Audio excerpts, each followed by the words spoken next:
সেই জন্যই সবাই বলে ভাবিয়া করিও বিয়া, করিয়া ভাবিও না।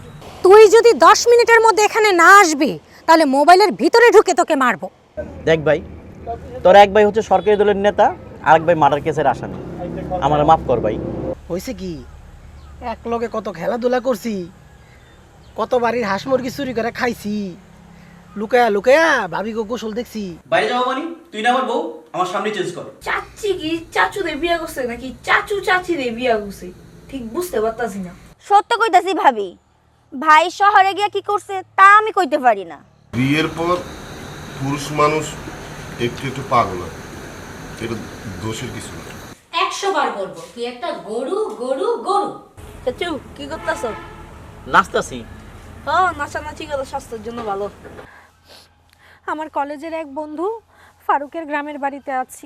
আপনি চুপ করেন, আপনি শুনেন নাই মায়ের কতগুলো কষ্ট, তার উপরে ওরে কে যেন বোমা মারছে।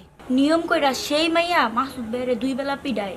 তুমি যে চাচু রে পালায় বিয়া করছো এটা কি তোমার বাড়ির সবাই জানে? না, কেউ জানে না। তাহলে আমারটাও জানে না, যাও এদিক থেকে। আজকে বাসায় দিয়ে সত্যটা সবাইকে বলে দিব, বলে তোকে বাড়ি থেকে বের করে দিব। জেল পুলিশের ভয়ে তুই আমাকে এখানে নিয়ে এসেছিস। এখানে স্কুল কলেজ তো দূরের কথা, একটা হাসপাতালও নাই। তোমরা শহরের মানুষ যেটা ফালাই দাও সেটা এখানে অনেক দাম। সব মিলিয়ে আমি হয়তো আজ গাড়ির নিচেই ঝাঁপ দিতাম। দিলি না কেন? অন্তত আমি তো বাচ্চা চাইতাম। ফারুক তো আর 10 দিনের বেশি গ্রামে থাকে না, ঘরটা আমার পরে পরে নষ্ট হইল। ভাবি, কাল থেকে কিন্তু আমি নিজের হাতে রান্না করব, আর আপনি আমাকে রান্না করা শেখাবেন, কেমন? এই তোর নাটক বন্ধ কর।